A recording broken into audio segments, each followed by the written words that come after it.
The Terror I Witnessed, 2018, by Natasha Martin. My name is Natasha Martin. In 2018, soon after my wedding, I relocated to Cape Town, South Africa with my husband. His job had transferred him there, and we were eager to start our new life together. We moved into a quiet, beautiful suburb called Table View. Life felt perfect. To make it even more special, my husband surprised me with a grand wedding gift, a salon. Not just any salon, but a luxurious, stylish beauty studio in the heart of the suburb. Excited and motivated, I got to work immediately. I posted a hiring ad, and within days, I interviewed several talented young women.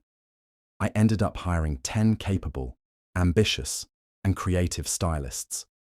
Among them, one stood out. Her name was Ratidzai, but everyone called her Rati. She was outspoken, highly skilled, confident, and very efficient in everything she did. But one thing I noticed early on, she wasn't the most patient person. Still, her talent often overshadowed her attitude. Within a year of opening, the salon had gone viral. It became a hotspot in Table View. We served everyone, celebrities, wealthy housewives, tourists, and even influencers. We were featured in beauty magazines, and clients began booking months in advance. I was proud of what we had built. Every day was busy, the energy was high, and the team felt like family. Then came the day I will never forget. It was a quiet Thursday afternoon. The sun poured gently through the glass windows, and the soft hum of blow dryers filled the air. I was attending to a regular client when the salon door opened. In walked a woman dressed in a stunning red and white dress. She had a regal air about her, graceful, elegant, and unnervingly composed. Her eyes were large, almost too large, and her skin pale like porcelain. There was something magnetic and unsettling about her presence. "Good afternoon, welcome to Blush and Beam," I greeted warmly. She smiled slightly. "I was highly recommended to this place. I heard it is the best," she said in a calm, icy voice. "I'm honored," I replied. "Unfortunately, I'm fully booked today, and since you didn't book ahead—" "It's fine," she interrupted, scanning the room. "Someone else will do." At that moment, Rati had just finished with her client and was sanitizing her station. I called her over and introduced her to the mysterious woman. Rati nodded, smiled faintly, and ushered her to her chair. They consulted briefly, and then Rati got to work. About 15 minutes passed when I noticed raised voices coming from Rati's section. I paused, trying not to cause a scene, but I could clearly hear the conversation. "I told you not to touch my eyes," the woman snapped. Rati, visibly confused, responded, "Ma'am, I'm doing your hair, not your eyes. How did I touch your eyes?" "Why are you insolent and rude?" she snapped, her voice sharper than a razor. "I told you not to touch my eyes, that's it." Rati, never one to back down, rolled her eyes and replied coldly, "Ma'am, I'm done with you. If you're not satisfied, feel free to go to another salon. I have other clients waiting." The woman stood abruptly, her chair screeching against the tiled floor. Without another word, she walked out, her heels clicking rhythmically as she vanished through the glass door. For a moment, silence fell over the salon like a shadow. Then, slowly, things returned to normal. The hum of dryers resumed, clients whispered quietly, and laughter returned, but the uneasiness never left. That night, however, everything changed. As she walked along the shore, her sandals sinking into the soft sand, she saw someone standing near the waterline, a tall figure dressed in red and white. Rati stopped. Her heart skipped. The same dress, the same woman, but how? The beach was dim, lit only by the moonlight reflecting off the waves. Yet somehow, the woman's dress glowed faintly, eerily. Rati's instincts screamed at her to run, but her feet refused to move. Then, right before her eyes, the woman changed. Her elegant form began to shift. Her skin wrinkled rapidly, her back hunched, and her hair turned thin and grey. Her eyes, dear God, her eyes morphed into something monstrous. They were no longer human. They were dark, deep, and heavy, like those of a man filled with hatred and malice. Rati froze in terror. "So this is where your courage ran off to," she said, her voice rough, ancient. echoing as though it came from beneath the earth. What are you? Rati stammered. The woman didn't answer. Instead, she scowled. You're ill-mannered. You touched what should never be touched, and when warned, you were arrogant. Where is that attitude now, Ratidzai? I'm sorry, Rati whispered, barely audible. The wind picked up, whistling like spirits screaming through the night. I curse you, the woman continued, her voice rising. You shall never do people's hair again. From this night forth, your hands will rot. Worms will crawl from your fingers, and your talent shall decay with your pride. Rati wanted to scream, to run, but she couldn't move. The woman raised a bony hand, pointed at her, and vanished in a sudden gust of wind. Too late, the old woman growled. I warned you. And instead of humility, you offered disrespect. Everything went black. When Rati opened her eyes, she was in her room.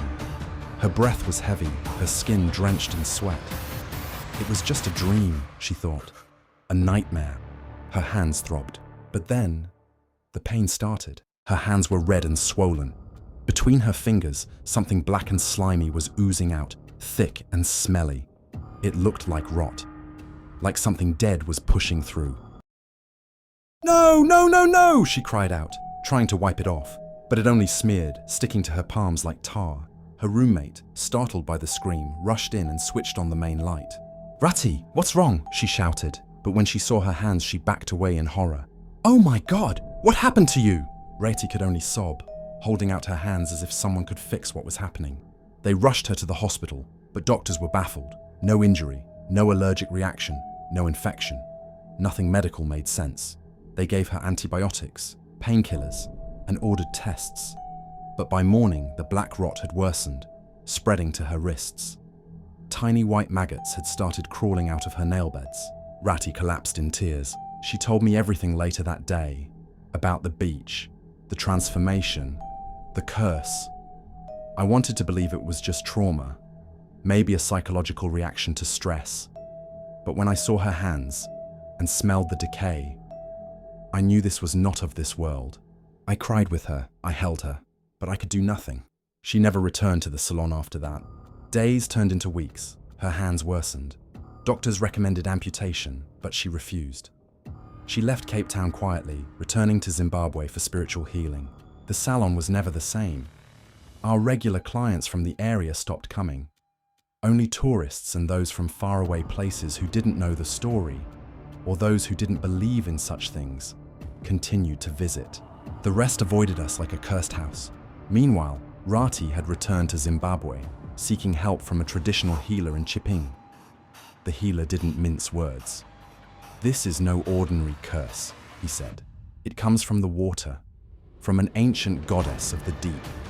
Only she can forgive. Only she can restore what has been lost. I received a call from the same healer a week later. He told me something unexpected, that the spirit might return to the salon, that perhaps, if I humbled myself and sincerely pleaded, she might show mercy. I lived in fear after that, and then it happened. One quiet afternoon, the bell above the door jingled. I looked up, and there she was, dressed in pure white, flowing gown. Her presence sucked the air out of the room. Every client turned to look, then silently packed up and left. I was frozen, fear rising from my toes to my throat, but I forced myself to walk up to her. Good afternoon, I said softly, my voice shaking. Welcome. She said nothing for a moment. Then, her voice calm but chilling. I would like to have my hair done. My heart screamed no. Every instinct told me to run, but my mouth betrayed me. The words made my hands tremble. Of course, I heard myself say. She sat. I barely touched her hair, barely parted it when she said, without turning her head, "Don't touch my eyes." The curse was still alive. This was my test. And this time, I would have to choose wisely, because forgiveness doesn't come easy. Please, don't touch my eyes. The words sent a sharp jolt through my spine, but I had learned. I took a slow, steady breath and reminded myself not to panic. This time, I wouldn't respond like Rati had. I wouldn't let fear rule me. I forced a polite smile, gently set down the comb, and looked at her reflection in the mirror. "Where exactly are your eyes, ma'am?" I asked softly, so I may be careful not to touch them. There was a long pause. Then she answered, "At the back of my head." In that moment, something shifted. I didn't blink.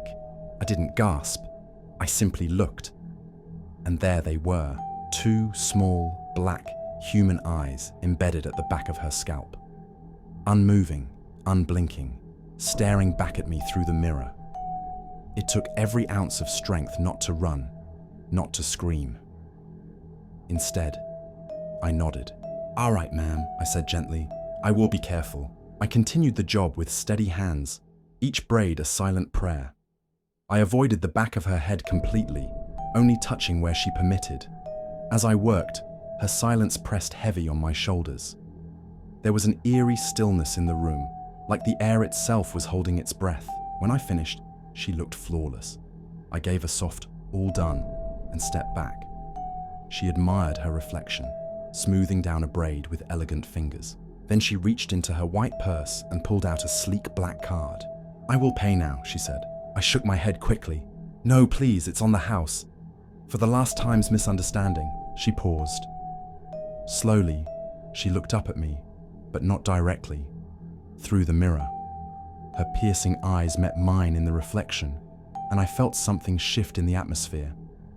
A strange warmth washed over me, chasing away the chill. "You're wise," she said simply. I smiled, nervous but grateful. "Thank you." But as I opened my mouth to say more, she raised her hand slightly and stopped me. "You know," she said, her voice taking on a different weight, "I've heard about you, from many sources. Your competitors. They've summoned me, again and again." My heart dropped. They were jealous, afraid. So they tried to use me against you. They disturb me often, she continued. But the odds were always on your side. Each time they sent me, you were shielded, protected, and that intrigued me. So I came myself, to see you. She turned in her chair and looked at me fully for the first time. "And now that I've seen you," she said, "I understand why." Her face softened, not with emotion, but with something deeper, respect, maybe even approval. A rush of relief ran through me, stronger than any I'd ever felt. "As for Rati," she said, "she will be fine, I forgive her. And your business," she added, standing up gracefully, "shall grow tenfold, bigger than it ever was." Tears welled in my eyes, not from fear, but from a strange, holy mix of awe, gratitude, and release. And just like that, she walked out, so the peace returned. "Farewell," she said simply. "The end."